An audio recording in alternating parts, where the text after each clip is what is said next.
Hi everybody, my name is Jason. I'm Caden.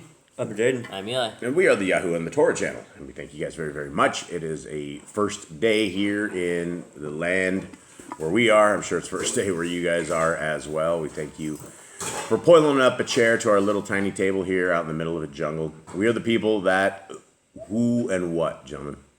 We believe that the laws and commandments are good for all generations. We believe that they were not done away with. We believe that they should still be they should still be celebrated today. The feast, the laws of food, the laws of how you should live and what you should do in life. And we believe that the name of our Creator is not God, but it is Yahuwah.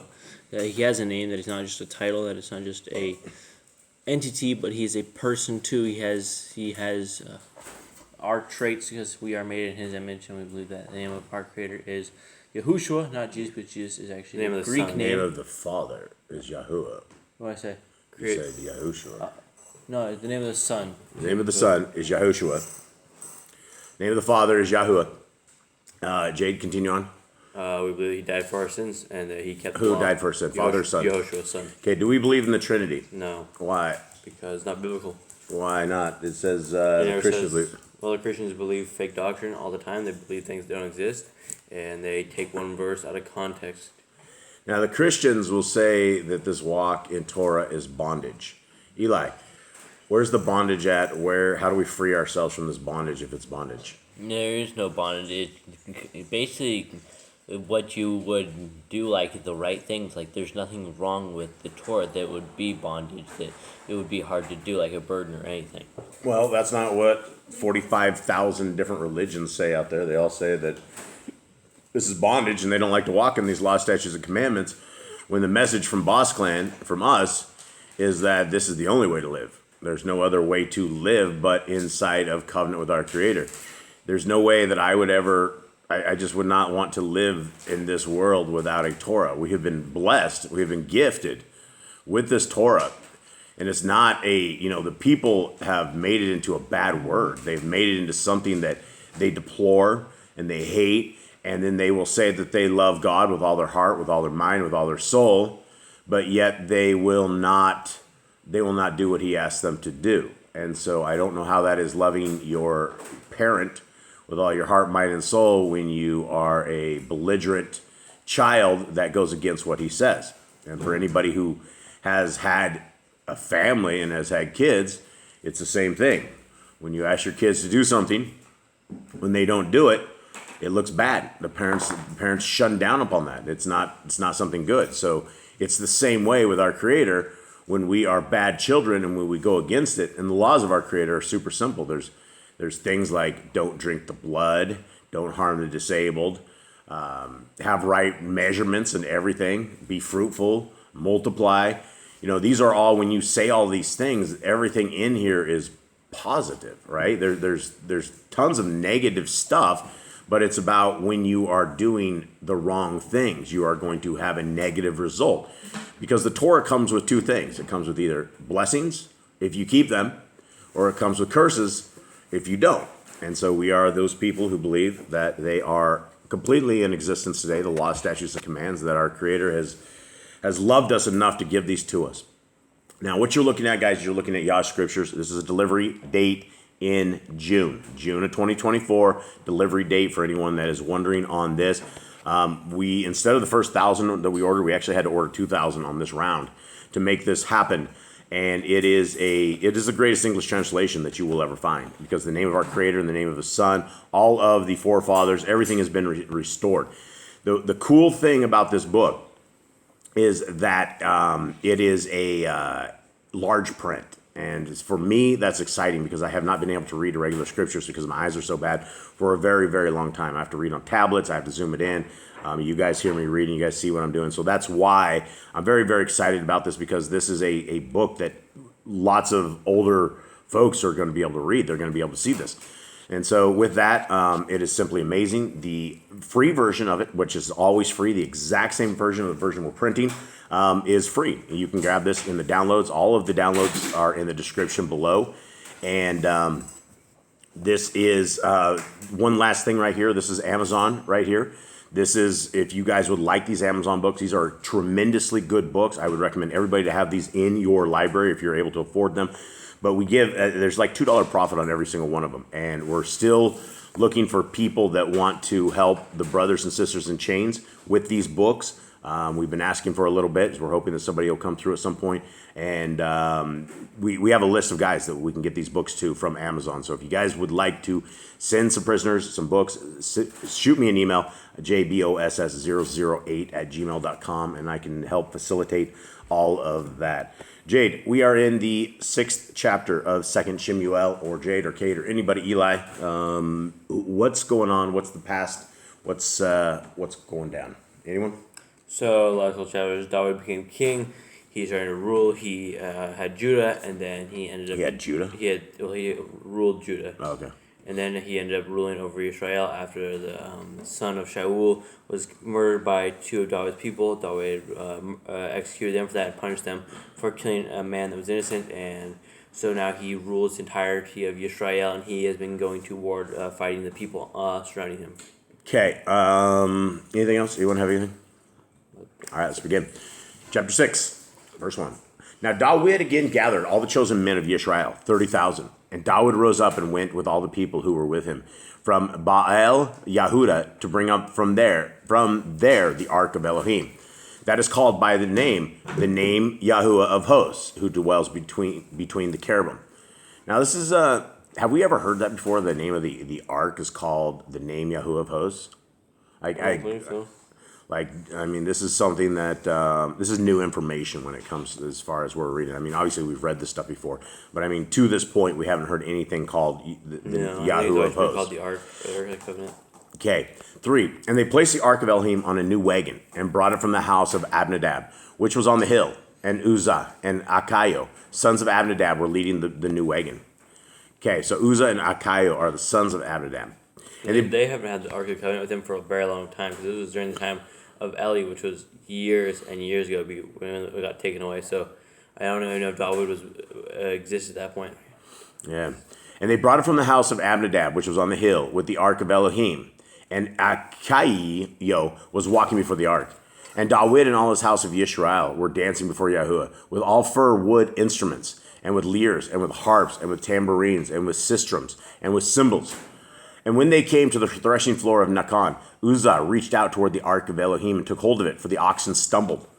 And the wrath of Yahuwah burned against Uzzah, and Elohim smote him there for the fault, and he died there by the ark of Elohim. And David was displeased because Yahuwah had broken out against Uzzah, and he called the name of the place Peretz Uzzah until this day. And David was afraid of Yahuwah on that day, and said, How shall the ark of Yahuwah come to me? And David would not move the ark of Yahuwah with him into the city of David, but David turned it aside to the house of Obed-Edom, the Gittite. And the ark of Yahuwah remained in the house of Obed-Edom, the Gittite, 3 months. And Yahuwah baruch Obed-Edom and all his house. And it was reported to sovereign David, saying, Yahuwah has baruch the house of Obed-Edom and all that he has because of the ark of Elohim. David then went and brought up the ark of Elohim from the house of Obed-Edom to the city of David with rejoicing. And it came to be, when those bearing the ark of Yahuwah had gone 6 steps, that he slaughtered bulls and fatlings. So it's like every 6 steps, or it's like the first 6 steps? I don't know. I think it's like he heard them, like they were starting to move with it, and he's like, that was exciting for him, right? Yeah, it's interesting though. Why do you think it's just 6 steps? I mean, why didn't he just go like? Because maybe no one died this time. Like actually, they might have a chance for getting He's just moved. seeing if something's gonna happen. I mean, it was obvious why the guy died last time, right? Right, but he was trying to do a good deed, right? He was trying to like keep it so it didn't fall to the ground. It's David's fault because he broke the commandments, and it's supposed to be Levites that carried it, and they were just like load up in the back of a trailer and run off with it. Yeah, that's true. Yeah, that is true. It has poles. It has a setup. Now, why don't you think David did that? Why do we stick this on a? How did they get up there first? How did they get on there without people dying? Probably use the poles. Dude, you know They'd what? have to use the poles. It might still be on the same wagon that the people put on. Remember when they put it on that one wagon and they had the people carry it out, the one bulls? You think? They might have just kept it on that wagon the entire time. But to get it up on that wagon to begin with. Hold on. All right.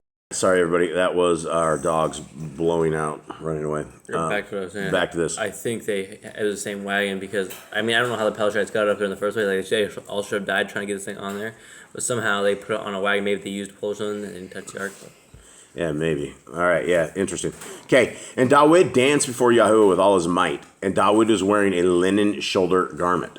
Now, you read this yesterday. You read it out of the Sefer, and it said ephod. Ephod, right, the same Right. as the other thing. Right, so the Grand had a question about him getting into stuff, but I mean, this doesn't say anything about a priestly garment. No, I mean, this is a shirt. I think an ephod is like a garment or whatever, like a shoulder garment. So I think this is more like a shirt. Yeah, so this I think is a better translation than the Sefer. Thus David and all the house of Yisrael brought up the ark of Yahuwah with shouting and with the sound of a ram's horn. And it came to be when the ark of Yahuwah came into the city of David that Michal, daughter of Shaul, looked through a window and saw sovereign David leaping and dancing before Yahuwah, and she despised him in her heart. So they brought the ark of Yahuwah in and put it in its place in the midst of the tent of David, in the place that David had pitched for it. And David brought burnt offerings before Yahuwah and peace offerings. So, what do you guys think before we go too further? Why do you think Michal is angry on this whole thing? I guess without a spoiler alert, you guys know. Yeah, I can't. Okay, all right, we'll continue. Let's just say she's angry. Yeah. Okay, 18. And when David had finished bringing burnt offerings and peace offerings, he baraked the people in the name of Yahuwah of hosts. And he apportioned to all the people, to all the crowd of Yisrael, from man even to woman, to each a loaf of bread, and a measure and a cake of raisins. And all the people left, each one to his house. Now, why do you think that David, why do you think this is in here? Why did he go and get them a loaf of bread and a measure and a cake of raisins? What's a measure? Is a measure just some flour? I don't know. Mr. Cole, what is that? What is a measure? I assume it's probably just a cup of A flour. loaf of bread and a measure. Well, they gave him a loaf of bread, so there's flour. Barley or something. Measure, yeah, maybe something. So back to the question on why he gives him, probably because they're all there celebrating and they didn't have food. It's kind of like Yehoshua. He's like, don't send them home, don't send them away empty. They'll faint on the way. So this is probably the same thing because all these people came here to celebrate, and after that, he sent them home after they had eaten something. And that's why he made sure they all were fed first, and then they all left. This is the first time in history, and has been ever since, that a government has helped the people. This doesn't usually happen. Usually the government, they'll give you one thing and they'll strike you with a rod against the back. They'll like give you a raisin cake and then tax you 75 cents for that when the cake was 50 cents. So that's how the government normally works. Mr. Cole, what do you got? It doesn't have anything. Okay. All right. Let's continue on. And he appointed and he apportioned. Okay, we got that one. 20. And David returned to Baruch's household, and Michal, the daughter of Shaul, came out to meet David. This probably wasn't one of those good, happy meetings. And said, how esteemed was the sovereign of Yisrael today, uncovering himself in all the eyes of the female servants of his servants, as one of the foolish ones shamelessly uncovers himself. Okay, this is a wife. Does she have this? Is this right or is this wrong for her? In her eyes, this is evil, right? She's jealous, right? She's Is this in your eyes? In your eyes, Kate, is this right or wrong? This particular part right here. Okay, go first. Cubs first. I don't see a problem with David doing that. I mean, he was dancing before Yahuwah. He was trying to, celebrate the great thing which the Ark had been in Israel like that for years. So we know that David was a little lesser clothed. Right, we still see like a shirt on. Right, yeah. He has some clothes on. He had some clothes, but it was not enough that this woman was jealous of this. Right, and I don't see anyone wrong with that. He's leading his field back, right? So rejoicing, they're already coming back. He's dancing, everyone's happy. I don't think anyone was like lusting after him like that. How do you know?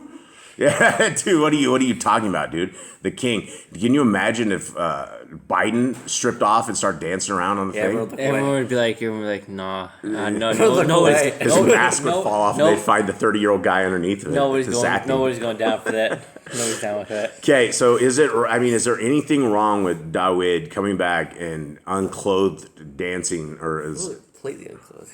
it wasn't completely unclothed? All right. Why did he have to strip down?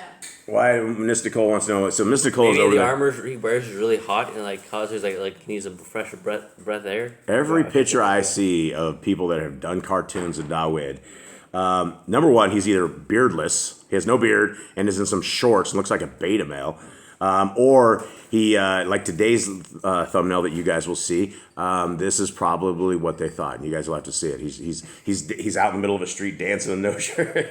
Everybody around him is dancing. That's the thumbnail I found. So we don't know if it's right or wrong. Probably Miss Nicole probably is not very happy with this whole thing. 21. So David said to Michal, before Yahuwah, who chose me instead of your father and all his house, commanding me to be ruler over the people of Yahuwah, over Israel, so I danced before Yahuwah. And I shall be even more slight than this, and shall be humble in my own eyes. But as for the female servants of whom you have spoken, by them I am esteemed. And Michal, the daughter of Shaul, had no children to the day of her death. Now, I believe in the book of Josephus that's different, but we'll have to actually go through that. I don't think David and Michal had children. I think They shouldn't have. They shouldn't have, right? Right. Because she's a defiled woman. But I think she has a few children. 'Cause I think David ends up later when the Pelicans or someone that comes after they want revenge for Shaul's family. He takes her kids and offers her kids up, and they kill her kids. Do they? Is this Yeah. right? But I mean, right here it says Michal, the daughter of Shaul, had no children to the day I of think her. it's Why did he say it like that? Like, Because Yahuwah he's chose ticked me off. over your 'Cause he- dad. dude. Because he had a scorned woman who had her man dressing what she probably thought was like a harlot in the streets with a whole bunch of women, and they were all dancing with him, and she's like, "Why am I not here dancing with you? Why are you dancing with the other women?" And it's going to be something. It's going to be something rough. It's a woman scorned, and then instead of being any compassion at all, David just puts it straight down that your dad sucks. I didn't. Here I am. That's the way it is. So I danced. That was crazy. It's a crazy story. It's definitely a crazy story. I mean, we can't like toss the woman under the bus for this stuff, because I mean, any wife out there, if the dude starts dancing with a bunch of women out there, regardless, you're gonna have some questions, right? You're gonna have some questions. You might have a black eye as well. You don't know. It depends on what the woman sees and what she feels and how that is, because. Where's the frying pan? Yeah, where's the frying pan, Mr. Cole says.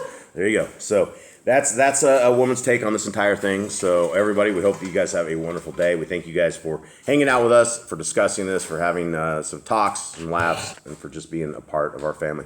Have a very good day. We are out. All right, shalom.